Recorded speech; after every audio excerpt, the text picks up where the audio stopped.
क्योंकि जेकर लॉकडाउन दौरान कीतियां गई अपीलों के मद्देनजर देश विदेश की संगतां वालों दान ना दिता जाता तो की होंदा। एक मैंबर नूं 1 रुपए का हिसाब दे के राजी नहीं तो संगत नूं आम संगत नूं असीं की हिसाब देंदे होवांगे कि असीं सिर्फ उस दे ही भ्रष्टाचार का रोला पाते हैं जिहड़ा सीधे असीधे तरीके नाल साडा विरोधी है। बिना अपने बास की मर्जी या आदेश के इतनी बड़ी रकम खजाने से निकलवा सकता है। मैंने आगे लिखा कि इतना पैसा तो मुलाजिम को रिटायरमेंट के टाइम भी नहीं मिलता। मैंने आगे लिखा कार्यकारिणी बोर्ड की इस मीटिंग में मनप्रीत सिंह मन्नू वाला 13,65,000 मामले को खत्म कर दिया गया है। आप देख रहे हैं वॉइस ऑफ इंडिया खबर दिल्ली से। दिल्ली सिख गुरुद्वारा प्रबंधक कमेटी के पूर्व जनरल सेक्रेटरी व मौजूदा मेंबर गुरमीत सिंह शंटी ने शिरोमणि अकाली दल बादल से इस्तीफा देने के बाद आज पहली प्रेस कॉन्फ्रेंस कर अपनी इल्जामों की बंदूक का रुख इस बार हरमीत सिंह कालका व मनिंदर सिंह सिरसा की तरफ कर दिया है और आज प्रेस को संबोधित करते हुए आज दिल्ली कमेटी पर कई गंभीर आरोप लगाए। आइए सुनते हैं। जो मेन पॉइंट सी मेरा उस पे आ रहा है। इसी तरह ही 13,65,000 निकलवाने का एक अन्य मामला उस समय हरमीत सिंह कालका के पीए जो इस टाइम दिल्ली गुरुद्वारा कमेटी के जनरल सेक्रेटरी भी हैं और श्रोमणी अकाली दल के प्रधान भी हैं। 13,65,000 निकलवाने का एक अन्य मामला उस समय हरमीत सिंह कालका के पीए मनप्रीत सिंह मन्नू पर्सनल नंबर 2068 से संबंधित है और इस संबंध में कोर्ट में केस भी चल रहा है। मजे की बात है कि केस नंबर 10,368 पटियाला उसमें केस चल रहा है जिसमें परम जीवन जोत सिंह के 50 लाख और 30 लाख और हरमीत सिंह कालका के पीए 13,65,000 रुपया मन्नू का ये पटियाला कोर्ट में केस पेंडिंग है। मैंने आगे लिखा कार्यकारिणी बोर्ड की इस मीटिंग में मनप्रीत सिंह मन्नू वाला 13,65,000 मामले को खत्म कर दिया गया है। मैं मिनट्स की कॉपी इसलिए मांग रहा था। मैंने आगे लिखा कि जबकि दोनों मामले गोलक चोरी से संबंधित हैं तो फिर मनप्रीत सिंह मन्नू पर्सनल नंबर 2068 वाले मामले में इतनी दरियादिली क्यों दिखाई गई। आखिर किन नियमों एवं मापदंडों के तहत मनप्रीत सिंह मन्नू पर्सनल नंबर 2068 द्वारा खजाने से निकलवाए गए 13,65,000 के मामले पर लकीर मारकर उसको राइट ऑफ कर दिया गया। मैंने आगे लिखा कि इतना पैसा तो मुलाजिम को रिटायरमेंट के टाइम भी नहीं मिलता। फिर इस मामले में क्या जांच की गई कि मनप्रीत सिंह मन्नू ने यह 13,65,000 रुपया किस तरह और कितनी किस्तों में और कब कब लिए। यह पैसा मनप्रीत सिंह मन्नू को एडवांस या बिना ब्याज कर दिया गया या यह 13,65,000 रुपये के लेन देन में किस किस की क्या क्या भूमिका थी और यह पैसा निकलवाने के लिए किन किन नियमों की धज्जियां उड़ाई गई। इस बारे में गंभीरता से जाँच की गई या नहीं की गई। यदि कोई मुलाजिम इस तरह के काम करता है तो सवाल पैदा होता है कि क्या उस मुलाजिम को अपनी नौकरी का कोई खतरा नहीं है। क्या इस मामले में मुलाजिम इसके खुद का कोई स्वार्थ या लालच नहीं है। उसके बाद मैंने आगे लिखा कि परम जीवन जो तो मंजीत सिंह जीके का पीए था उसकी बात तो मानी जा सकती है पर क्या यह सवाल नहीं उठता कि किसी दूसरे प्रबंधक का पीए बिना अपने बास की मर्जी या आदेश के इतनी बड़ी रकम खजाने से निकलवा सकता है।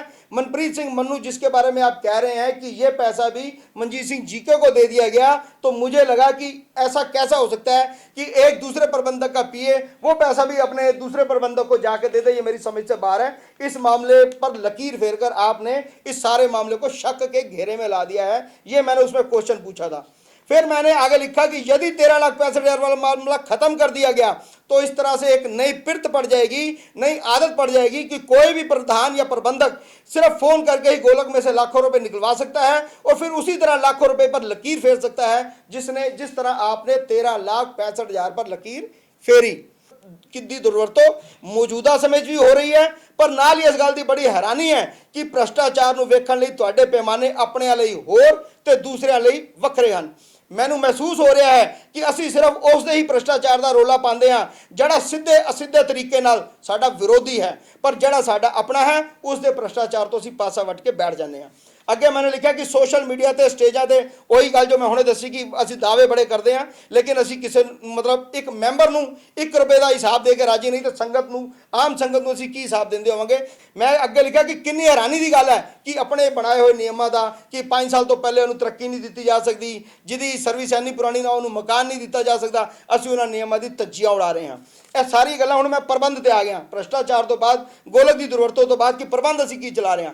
ਅੱਗੇ ਲਿਖਿਆ ਕਿ ਦਿੱਲੀ ਕਮੇਟੀ ਅਧੀਨ ਵਿਦਿਅਕ ਅਦਾਰਿਆਂ ਦਾ ਹਾਲ ਇਹ ਹੈ ਕਿ ਇਹਨਾਂ ਵਿੱਚ ਸਿੱਖਿਆ ਦਾ ਮਿਆਰ ਲਗਾਤਾਰ ਡਿੱਗ ਰਿਹਾ ਹੈ। ਕੁਝ ਬੰਦ ਹੋ ਗਏ ਹਨ ਸਾਡੇ ਸਕੂਲ ਕਾਲਜ ਇੰਸਟੀਚਿਊਟ ਤੇ ਕੁਝ ਬੰਦ ਹੋਣ ਦੀ ਕਗਾਰ ਤੇ ਹਨ। ਮੁਲਾਜ਼ਮ ਤਨਖਾਹ ਨੂੰ ਲੈ ਕੇ ਕੋਰਟ ਵਿੱਚ ਧੱਕੇ ਖਾ ਰਹੇ ਹਨ ਅਤੇ ਤਨਖਾਹ ਨਾ ਮਿਲਣ ਦੇ ਕਾਰਨ ਸਟਾਫ ਦੇ ਪਰਿਵਾਰ ਦਾ ਪਾਲਣਾ ਵੀ ਮੁਸ਼ਕਲ ਹੋ ਗਿਆ ਹੈ ਅਤੇ ਪੈਸੇ ਦੀ ਘਾਟ ਕਾਰਨ ਬਿਮਾਰੀ ਦਾ ਇਲਾਜ ਕਰਵਾਉਣ ਵਿੱਚ ਅਸਮਰਥ ਹੋ ਚੁੱਕੇ ਹਨ।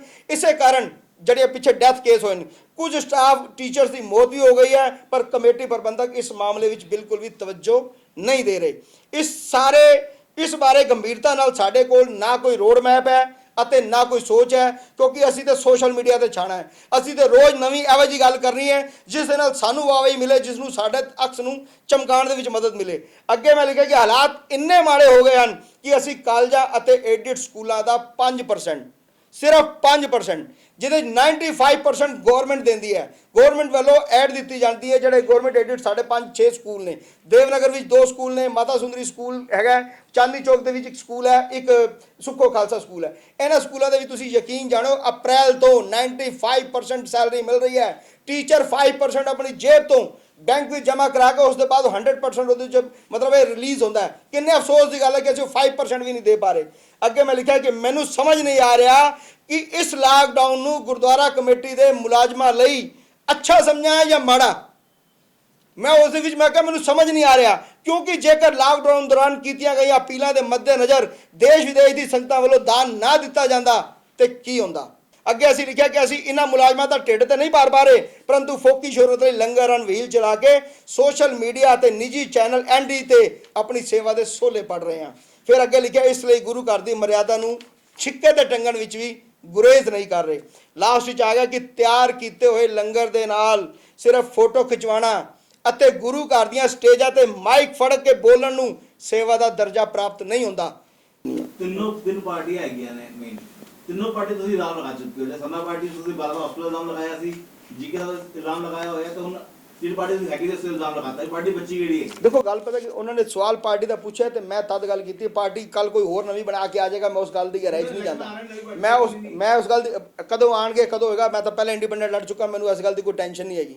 ਜੇ ਗੱਲ ਸਿਰਫ ਚੁਣਾਵ ਲੜਨ ਦੀ ਕਰੀਏ, ਲੇਕਿਨ ਜਵਾਬਦਾਰੀ ਇਸ ਗੱਲ ਦੀ ਹੈ ਕਿ ਤੁਸੀਂ ਗੱਲ ਕੀਤੀ ਮਨਜੀਤ ਸਿੰਘ ਜੀਕੇ ਵਾਲੀ ਪਾਰਟੀ ਦੀ ਜਾਂ ਇਸ ਪਾਰਟੀ ਦੀ ਜਾਂ ਸਰਨਾ ਪਾਰਟੀ ਦੀ, ਤੇ ਮੈਂ ਤੁਹਾਡਾ ਪੁਆਇੰਟ ਕਲੀਅਰ ਕਰਦਾ ਕਿ ਭਾਵੇਂ ਸਰਨਾ ਪਾਰਟੀ ਰਹੀ ਕੋਈ ਰਵੇ, ਮੈਨੂੰ ਉਹਨਾਂ ਨੇ ਜਿਹੜੀ ਮੇਰੇ ਅੱਜ ਵੀ ਪੁਆਇੰਟ ਸੀ ਕਿ ਬਾਲਾ ਸਾਹਿਬ ਹਸਪੀਟਲ ਦੀ ਡੀਡ ਨਹੀਂ ਦਿਖਾਈ ਜੇ ਤੁਸੀਂ ਮੇਰੀ ਸੁਣ ਲਓ। ਤਾਂ ਜੇ ਡੀਡ ਨਹੀਂ ਦਿਖਾਈ, ਡੀਡ ਵਿੱਚ ਕੀ ਸੀ, ਅੱਜ ਵੀ ਅਗਰ ਉਹਦੀ ਗਲਤ ਹੋਏਗਾ ਮੈਂ ਤਾਂ ਵੀ ਉਸਦਾ ਵਿਰੋਧ ਕਰਨ ਨੂੰ ਤਿਆਰ ਹਾਂ। ਲੇਕਿਨ ਮੰਨ ਲਓ ਅਗਰ ਉਸਦੀ ਡੀਡ ਕੋਈ ਮਤਲਬ ਉਹ ਜਿਹੀ ਗੱਲ ਨਹੀਂ ਨਿਕਲੀ, 6 ਸਾਲ ਹੋ ਗਏ 7 ਸਾਲ ਮੈਂ ਤਾਂ ਕਿਸੇ ਸੀਟ ਤੇ ਬੈਠਾ ਨਹੀਂ ਕਿ ਮੈਂ ਉਸਨੂੰ ਆਪਣੇ ਹੱਥੀਂ ਦੇਖ ਕੇ ਉਹਦੇ ਤੋਂ ਕੋਈ ਫੈਸਲਾ ਲੈ ਸਕਾਂ। ਹਾਂ ਜਿਹੜੇ ਲੈ ਸਕਦੇ ਨੇ ਉਹ ਅੱਜ ਤੱਕ ਕੋਈ ਫੈਸਲਾ ਨਹੀਂ ਲੈ ਸਕੇ, ਤਾਂ ਇਸ ਕਰਕੇ ਮੈਂ ਉਹਦੇ 'ਚ ਕੀ ਕਹਿ ਸਕਦਾ।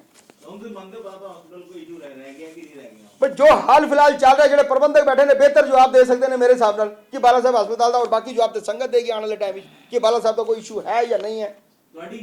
ਮੇਰੀ ਪਰਸਨਲ ਰਾਏ ਹੈਗੀ ਕਿ ਅਗਰ ਪ੍ਰਬੰਧਕਾਂ ਨੂੰ ਚਾਹੀਦਾ ਸੀ ਕਿ ਉਹਦੇ ਵਿੱਚ ਕਿਸੇ ਤਰ੍ਹਾਂ ਦਾ ਕੋਈ ਮਤਲਬ ਭ੍ਰਿਸ਼ਟਾਚਾਰ ਜਾਂ ਕੋਈ ਗੱਲ ਸੀ ਤਾਂ ਉਹਦੇ ਤੇ ਜ਼ਰੂਰ ਕੋਈ ਐਕਸ਼ਨ ਕਰਵਾਉਂਦੇ ਜਾਂ ਕਾਰਵਾਈ ਨਹੀਂ ਕਰਾਉਂਦੇ। ਉਹ ਕਰਵਾਉਣ ਸਫਲ ਨਹੀਂ ਹੋ ਪਾ ਰਹੇ ਤੇ ਇਹ ਤਾਂ ਉਹੀ ਦੱਸ ਸਕਦੇ ਨੇ ਕਿ ਉਹਦੇ ਕੋਈ ਭ੍ਰਿਸ਼ਟਾਚਾਰ ਹੈਗਾ ਜਾਂ ਨਹੀਂ ਹੈ। ਹਾਂ ਮੈਨੂੰ ਦਿਓ ਤਾਂ ਮੈਂ ਦੇਖ ਕੇ ਫਟਾਫਟ ਤੁਰੰਤ ਹੀ ਦੱਸ ਦਿਆਂ ਕਿ ਬਦੇ ਕੁਝ ਹੈਗਾ ਜਾਂ ਨਹੀਂ ਹੈ। ਤੁਸੀਂ ਮੰਨਦੇ ਹੋ ਕਿ ਬਾਲਾ ਹਸਪੀਟਲ ਦਾ ਮਸਲਾ ਹੋਇਆ ਸੀ ਕਿ ਨਹੀਂ ਹੋਇਆ ਸੀ? ਮੈਂ ਕਿਹਾ ਸੀ ਕਿ ਮੇਰਾ ਪਰਸਨਲ ਹੈਗਾ ਸੀ ਉਸ ਟਾਈਮ, ਤੁਸੀਂ ਉਸ ਟਾਈਮ ਵੀ ਚੈੱਕ ਕਰ ਲਓ। ਮੇਰਾ ਇੱਕੋ ਇਸ਼ੂ ਸੀਗਾ ਕਿ ਮੈਨੂੰ ਮੈਂ ਤੁਹਾਡੀ ਗੱਲ ਦਾ ਜਵਾਬ ਦੇ ਰਿਹਾ, ਪਰ ਮੈਂ ਕਿਸੇ ਸੀਟ ਤੇ ਨਹੀਂ ਆਇਆ। ਪਿਛਲੇ 6 ਸਾਲਾਂ ਵਿੱਚ ਮੈਂ ਅਕਾਲੀ ਦਲ ਜਾਂ ਕਿਸੇ ਵੀ ਸੀਟ ਤੇ ਨਹੀਂ ਆਇਆ। ਜਦੋਂ ਮੈਂ ਜਨਰਲ ਸੈਕਟਰੀ ਦੀ ਸੀਟ ਤੋਂ ਹਟਿਆ, ਨਵਾਂ ਚੁਣਾਵ 2013 'ਚ ਹੋਇਆ, 2013 ਤੋਂ ਬਾਅਦ 2017 'ਚ ਹੋਇਆ, ਮੈਂ ਅੱਜ ਤੱਕ ਦਿੱਲੀ ਗੁਰਦੁਆਰਾ ਕਮੇਟੀ ਦੇ ਉੱਤੇ ਕਿਸੇ ਸੀਟ ਤੇ ਨਹੀਂ ਆ। ਨਾ ਮੈਂ ਕੋਈ ਪਦ ਲਿਆ, ਨਾ ਕੋਈ ਚੇਅਰਮੈਨ ਹੀ ਲਈ ਹੈ, ਨਾ ਮੇਰੇ ਕੋਲ ਕੋਈ ਇਹੋ ਜਿਹੀ ਪਾਵਰ ਸੀ ਕਿ ਮੈਂ ਉਹਨਾਂ ਦੇ ਕਾਗਜ਼ ਨੂੰ ਉਸ ਨੂੰ ਦੇਖ ਕੇ ਇਹ ਫੈਸਲਾ ਕਰ ਸਕਾਂ ਕਿ ਇਹ ਠੀਕ ਹੈ ਜਾਂ ਗਲਤ ਹੈ, ਜਾਂ ਉਹ ਪੁਆਇੰਟ ਬਾਲਾ ਸਾਹਿਬ ਵਾਲਾ ਠੀਕ ਸੀ ਜਾਂ ਗਲਤ ਸੀ। ਮੇਰਾ ਕੁਐਸਚਨ ਸੀਗਾ ਕਿ ਮੈਨੂੰ ਡੀਡ ਨਹੀਂ ਦਿਖਾਈ ਗਈ। ਡੀਡ ਨਹੀਂ ਦਿਖਾਣਾ ਨੂੰ ਇਹ ਕੁਐਸਚਨ ਨਹੀਂ ਬਣਦਾ ਕਿ ਉਹ ਭ੍ਰਿਸ਼ਟਾਚਾਰ ਹੋਇਆ ਜਾਂ ਨਹੀਂ ਹੋਇਆ।